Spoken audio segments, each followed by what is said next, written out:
subir aqui, as cadeiras já eram impedimento, mas a rampa está em inclinação boa, né? Inclinação boa fizeram de maneira que a rampa permite que algum cadeirante aqui possa subir, né? Hoje não tem cadeirante, deve ser por isso que as duas cadeiras estão aqui, né?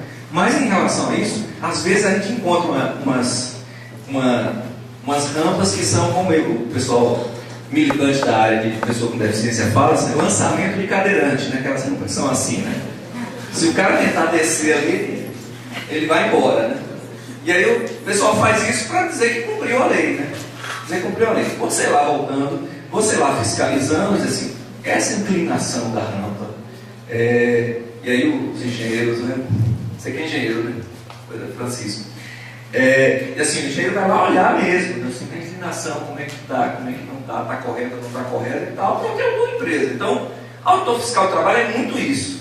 Daí, a dificuldade, né? Aliás, isso até explica, em pequena parte mesmo, por que a inspeção do trabalho faz tão pouco inspeção na área de segurança e saúde, né? E faz muito a geral, né? A geral de salário, jornada, FGTS. Aí, basicamente, isso é uma questão de decisão de gestão, de governo.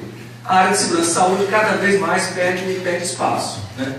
Não só no Ministério do Trabalho, de um modo geral, a gente tem problemas em fazer essa área voar, né? Ganhar voo, né? Ganhar voo no Brasil inteiro. A gente consegue implantar, como temos atualmente, 200 Cerestes, em 2003 só tinham 120, né?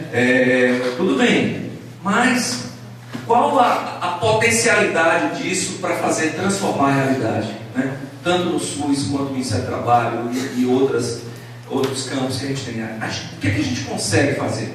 Então, há problemas com isso e isso não é por acaso, né? Isso não é por acaso, é falta de prioridade mesmo em relação a isso. Mas, o que eu falava assim, uma pequena parte das coisas em relação a lidar com essa questão da segurança e saúde é porque a área é uma área mais difícil, né? Mais difícil, assim, o salário está atrasado, você chega lá e diz assim, o salário está atrasado. Faça a conta, o problema é esse, isso aqui, né?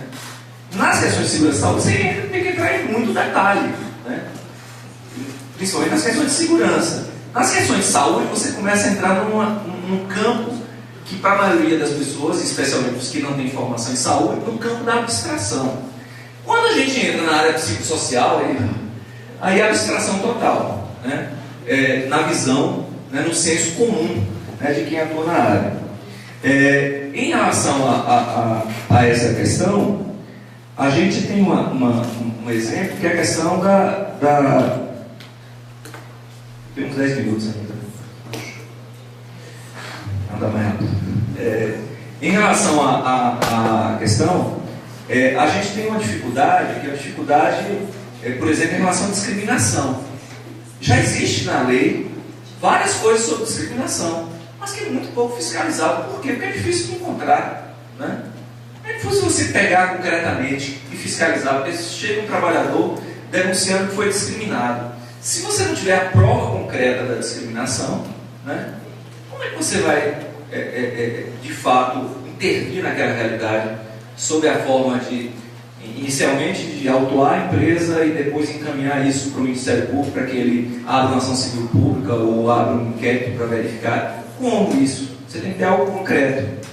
Às vezes acontece. Eu, por exemplo, fiscalizando uma clínica de médio porte, aí uma das coisas que eu pedi lá, não gosto muito de ficar fiscalizando atestado médico, não, mas eu olho atestado para encontrar isso.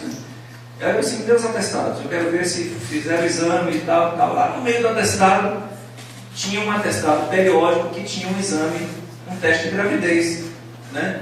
E aí, numa situação dessa, você disse assim, interessante, aí você tem que ir com calma, assim, interessante, vocês também fazem teste de gravidez aqui, no periódico, né?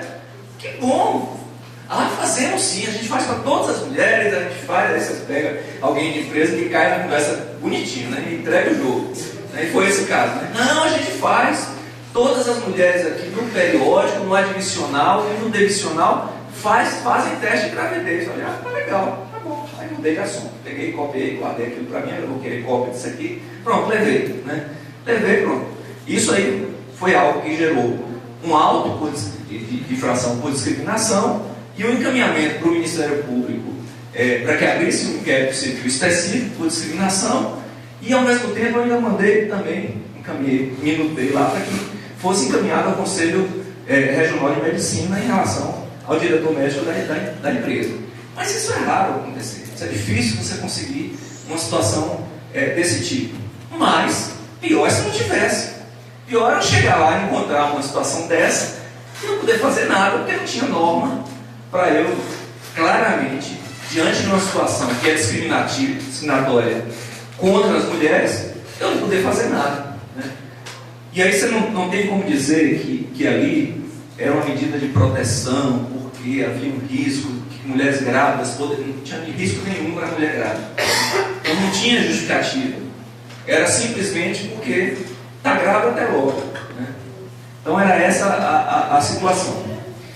Então, essa questão do que eu destaco, quem quer e quem não quer uma IR, assim, na verdade, assim, a gente ainda não tem esse campo muito bem definido hoje. Quer dizer, a gente começou uma discussão, e aí só situando muito rapidamente, no Ministério do Trabalho, e aí eu falar algo que eu não falei no início, assim, eu não estou representando aqui o Ministério do Trabalho, eu sou um servidor, um funcionário do Ministério do Trabalho, que participei de várias discussões, participo e tal, mas não estou representando formalmente, até porque o Ministério do Trabalho não tem posição sobre esse tema.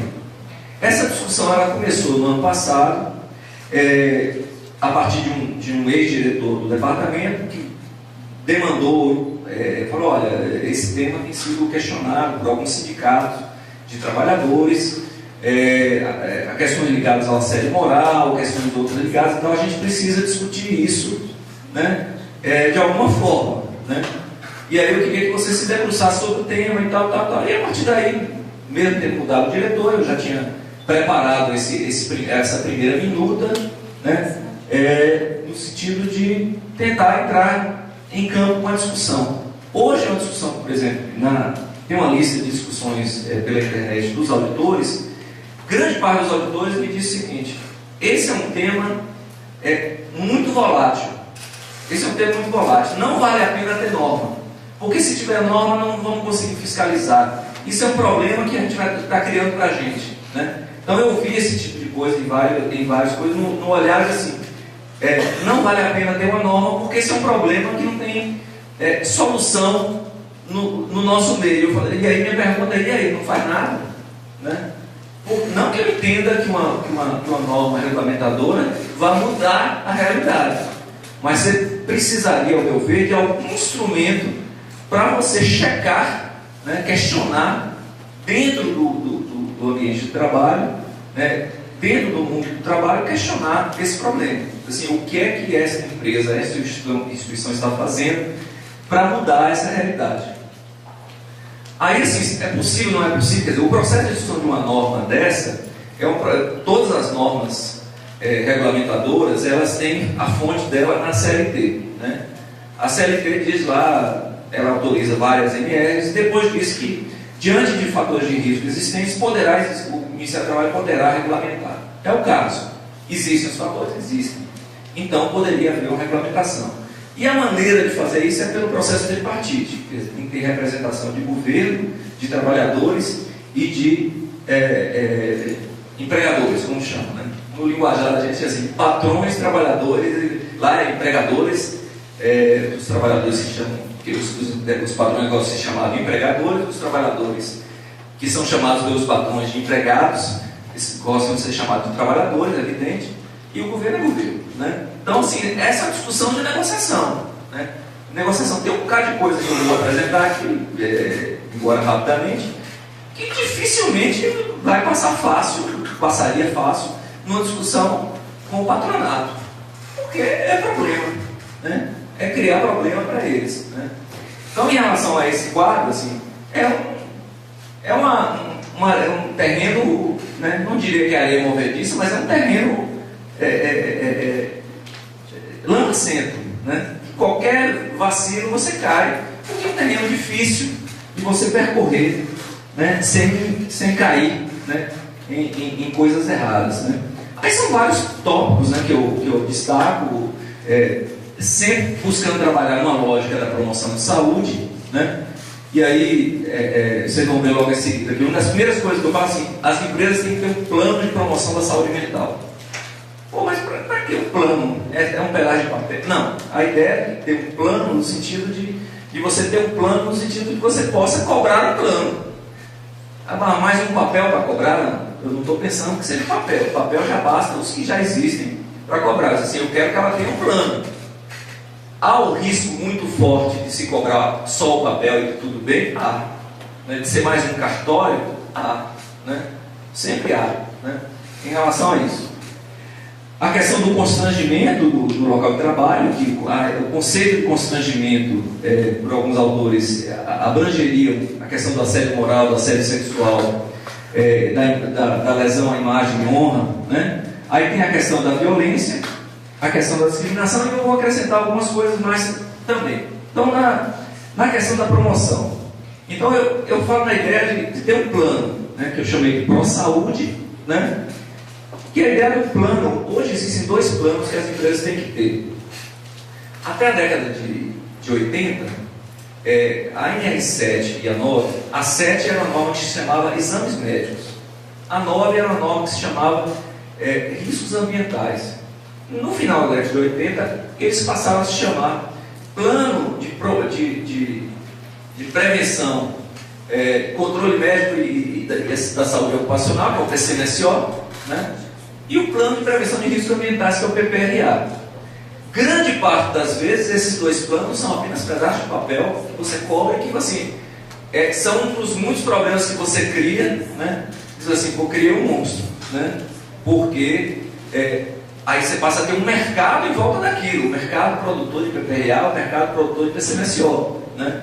PCMSO só pode ser feito por médico, PPRA só pode ser feito por engenheiro, ou técnico ou profissional qualquer que tenha conhecimento da realidade ambiental, né, da realidade daquela empresa, né?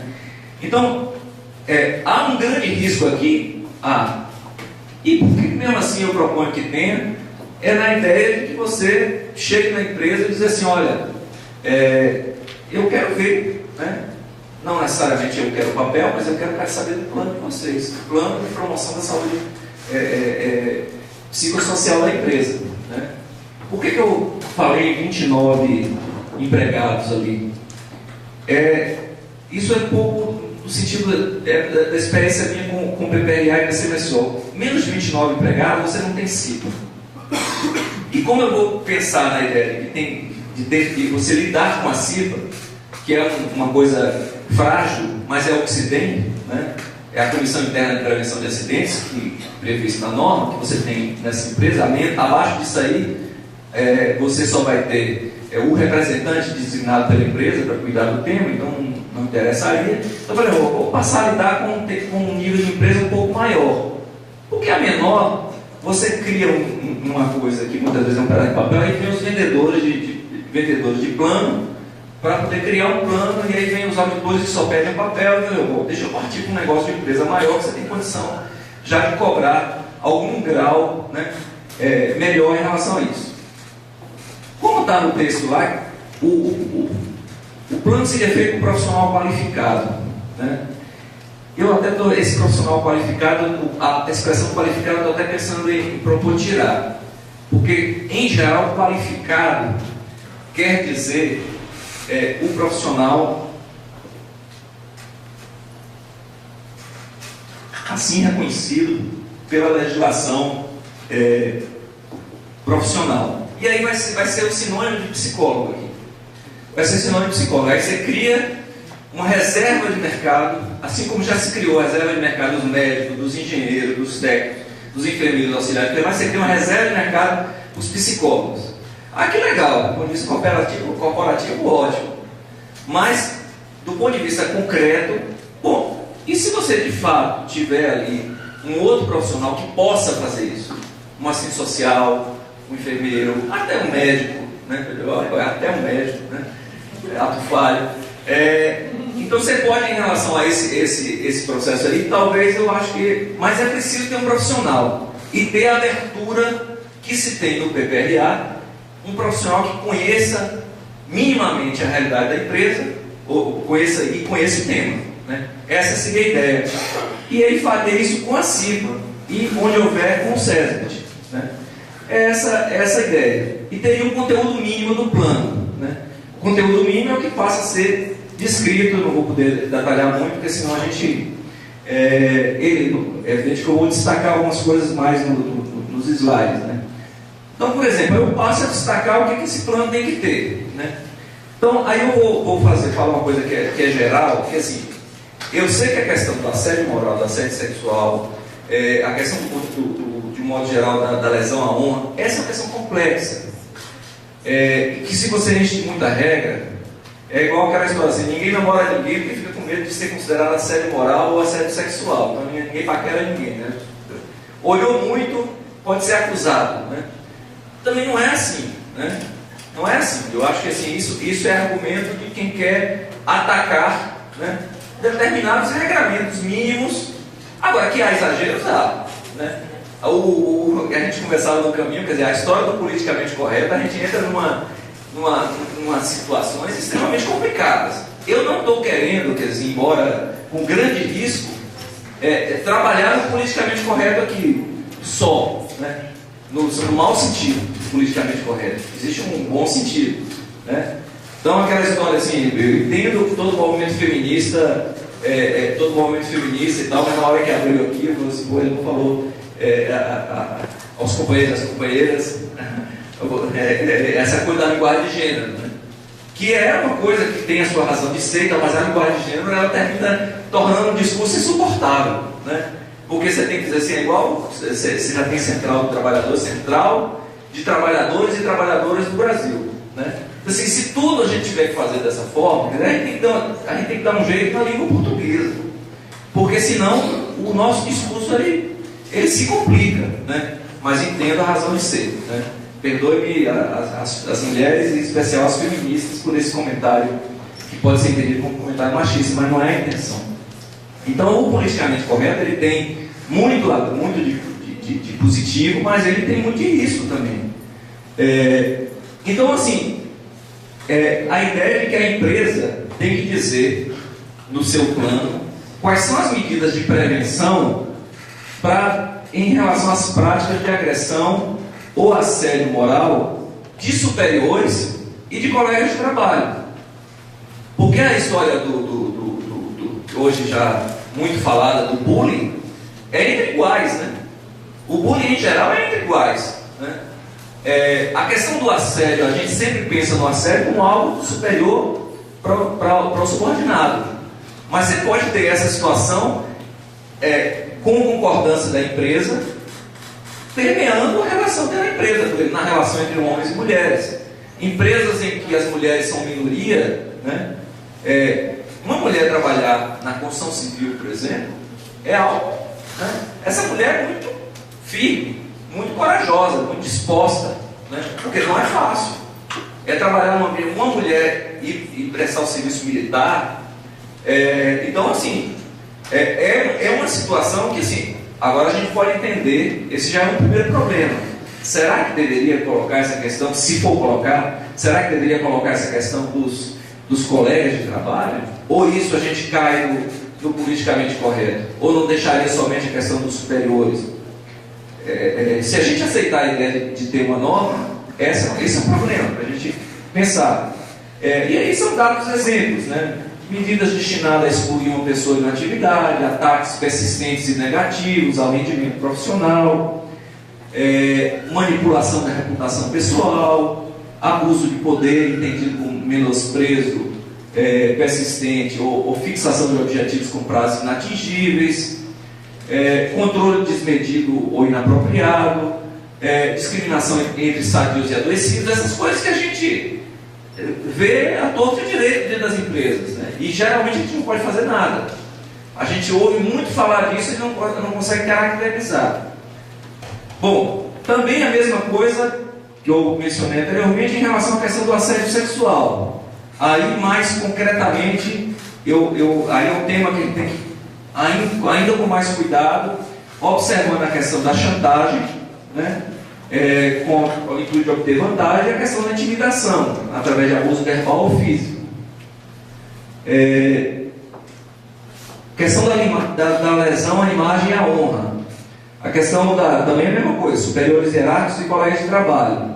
Ofensas raciais, ofensas relacionadas ao aspecto físico, desempenho profissional, imputação falsa da prática de crime. Essa questão, por exemplo, do item anterior, do desempenho profissional e ligado ao aspecto físico, a questão das pessoas com deficiência, isso é um problema. Às vezes você quer dizer, você pensa que está querendo incluir uma pessoa, diz assim, pô, mas aquele cara, apesar de aleijado, ele produz pra caramba, ele produz mais que você, que é são, né? Olha a quantidade de bagunça que você cria numa frase, né? Aleijado, você coloca ele na condição de um cara que faz mais, ou que na prática deve fazer mais para mostrar que é produtivo, e chama o outro de são, né? E que faz menos do que aquele que é colocado como exemplo de operário padrão, né? Então, esse tipo de situação a gente tem que lidar com cada um, porque existem. Os próprios processos, eu discuto isso um pouco dentro do Ministério do Trabalho, com os colegas que lidam com a questão de inclusão de pessoa com deficiência, que é a questão, assim, meu trabalho do doutorado, muito isso, assim, eu vi situações de pessoas que entraram no trabalho com LER, né, com tendinite de membros superiores, e saíram numa condição de aposentadoria por invalidez. O problema, aliás, desculpe, foi o contrário, ele entrou com uma questão de uma sequela de poliomielite e saiu com tendinite de membros superiores, com invalidez. Então, assim, você incluiu e excluiu. E aí, assim, que trabalho é esse que você está querendo incluir essas pessoas, né? Então, isso vale para toda situação que a gente possa criar um mecanismo de inclusão. Aí, na questão da lesão da imagem, o controle abusivo, na questão do toalete, quem não assistiu ainda, não teve a oportunidade de assistir o filme que saiu na Globo News e está disponível no site da Globo, da área dos frigoríficos, é um negócio assim, que vale a pena ver. Essas coisas de ritmo de trabalho, a questão do dano mental. Frigorífico é o campeão, né, nacional em matéria de afastamentos por doenças profissionais no país, né? E assim, você vê aquele ambiente de trabalho e assim, é terrível assistir, mas assim, vale a pena. Vale a pena, não é daqueles assim para convencer a quem come carne a deixar de comer e tal. Não é isso, não. Eu também não sou vegetariano que estou querendo fazer isso com vocês, não. Então, assim, é um processo que de fato o filme vale a pena assistir. Eu acho que chama Carne e Osso, né? E está disponível no site da Globo ainda, né? Foi feito por aquela ONG Repórter Brasil, ela que produziu. Bom, exigir que o profissional pratique ato contrário à ética, ou antes, vestimenta que expõe ao ridículo, né? Isso já tem na norma, isso já tem na CLT hoje. Por exemplo, é o trabalhador do supermercado que tem que usar aquele chapeuzinho de Papai Noel na época do Natal. E se o cara está se sentindo ridículo e é obrigado a usar aquilo ali, né? Aquilo ali é constrangimento, né? Ele pode até estar achando bacana, mas assim, se é a opção dele usar ou não usar, ou você, por exemplo, no ato contrário à ética, você, por exemplo, você pensa que o gerente de banco que lhe oferece aquela aplicação, aquele investimento, aquele cheque especial, tentando lhe convencer que é muito bacana, aquele cara está sendo realmente totalmente honesto com você, ou ele está cumprindo regras de que ele tem que fazer isso, né? Mesmo que ele saiba que está errado, né? Esse gerente, muitas vezes, eu encontrei casos, assim, gerente com sofrimento mental, vou ter que fazer isso todo dia, né? Tem que fazer isso todo dia, contrário à própria ética. Tem a questão de divulgar as informações confidenciais, né? Aí a questão da HIV/AIDS. Eu participei da discussão, uma discussão à parte, assim, eu participei da discussão da recomendação 200 de HIV/AIDS, da discussão, mas ele já seguiu a questão da lesão à intimidade, né? O aspecto do trabalho vigiado e monitorado, as câmeras de vigilância em locais que expõem a intimidade dos empregados, como banheiro ou vestiário, monitoramento de correio eletrônico pessoal, isso se faz, né, em praticamente toda a empresa. As práticas discriminatórias, de modo geral, isso está na CLT já, né? Em anúncio de emprego, recusar emprego, considerar sexo, idade, cor, raça, opção sexual, que eu não coloquei nesses termos aí, a gente poderia colocar. A questão da comprovação de esterilidade ou gravidez, de sorologia para HIV, impedir acesso, né? A questão não apenas de HIV, mas de outras doenças também. Na questão da violência, eu vou desculpar pelo assim, só rapidamente nessa questão aqui do tempo, a questão dos planos de segurança. Na área bancária, essa questão há uma dificuldade de lidar com os aspectos da área que envolve segurança pública, porque em geral as pessoas dizem assim, é um problema de segurança pública, né? Bom, mas é um problema do trabalhador, que o trabalhador bancário, por exemplo, eu vi casos concretos, né? O trabalhador bancário no final de semana visitando a sogra foi sequestrado, né? Em pleno domingo jogando cartas, né? E o cara do banco fala assim, mas também ele deu bobeira, né? Porque numa cidade perigosa como aquela, ele fica assim, sem... Como é? Né? Ou então o cara assim, está na porta da casa da namorada com o carro aberto, uma cidade de 50 mil habitantes. Mas ele também deu bobeira. Mas peraí, como é que é? No fim de semana, na porta da casa da namorada, com o carro aberto, o cara foi sequestrado, você acha que a culpa é dele? Né? Então esse tipo de coisa, do ponto de vista da proteção do trabalhador, né? Que assim, esse é um campo que a gente precisa, já se discute mais hoje, né? Mas é a questão assim, qual é a proteção que se dá a empresas que lidam com valores, lidam com assalto e sequestro, qual é a proteção que a gente está dando aos trabalhadores nessas empresas? Então assim, se todo o campo até aqui a gente não tiver condição, esse campo daqui é um campo que a gente precisa normatizar com urgência, né? No sentido de proteger esses trabalhadores, particularmente aqueles que sofrem situação de estresse pós-traumático e suas famílias, né? Que aqueles bancos e aquelas empresas que lidam protegem o trabalhador, mas todo o impacto em relação às famílias ninguém lida. Meu tempo já foi para o espaço. Então, em relação à questão de considerar a prioridade a avaliação psicológica dos trabalhadores expostos, né? O encaminhamento dos dependentes à assistência médica e psicológica, e havendo a possibilidade de mudança de posto de trabalho se houver consentimento informado, né? Aí tem aspectos ligados, por exemplo, o motorista de pessoal de ônibus, né, de empresas de modo geral de transporte, a questão de desconto, o ônibus sofre um assalto e aquilo é descontado do salário do cobrador e do motorista. Esse 5.1.7, assim, que está aí, mas assim, isso é uma das coisas que cairia na norma, porque não tem lei para dar cobertura, isso aí. Ele teria que fazer uma grande ginástica para conseguir fazer isso daí. Mas a gente pode pegar por um outro lado. A questão de guardar a chave e transportar valores, você não pode exigir isso do trabalhador de modo normal. Quer dizer, de modo geral, no banco, o cara, o sequestrador, ele está atrás de quem tem a chave, né? É ele que vai ser sequestrado. Às vezes tem engano, às vezes sequestra por engano. Tem uns casos assim, o cara foi sequestrado porque pensava que ele era o guardador da chave, né? Aí tem duas questões que não está na lei geral, que eu vou passar voando, que é a questão que grande parte dos problemas de transtorno mental nas empresas está relacionado com a falta de reconhecimento da condição de doença das pessoas, né? Grande parte dos problemas no momento originário da discussão da LER, DOFT, era o problema de que você não conhecia, não reconhecia a existência do adoecimento. Então, lidar com isso e tratar melhor isso, no sentido de obrigar a notificação. Hoje, se eu chegar numa empresa como auditor fiscal, uma empresa que não seja da área da saúde e, portanto, a NR32 me deu cobertura para isso, se eu chegar em qualquer outra empresa e ela não tiver notificado o caso como CAT, eu não posso fazer nada. Eu posso autuar ela por um bocado de coisa, mas não que ela não emitiu a CAT. Minha intenção de botar nessa norma aqui é no sentido de assim, olha, eu preciso trabalhar com a questão da notificação como um fator, o não reconhecimento da doença como um fator de adoecimento por outras razões. E aí eu incluí o SUS ali também na proposta. E aí a questão da reabilitação. Eu lidei na área bancária com a questão da reabilitação, tema extremamente complexo, a gente precisa discutir bastante esse aspecto, mas assim, tem um aspecto que me é muito caro nessa discussão, que é o aspecto seguinte: trabalhador, quando ele tem alta da previdência, né, e chega na empresa que tem médico, esse médico analisa aquele trabalhador e verifica que o trabalhador não está apto.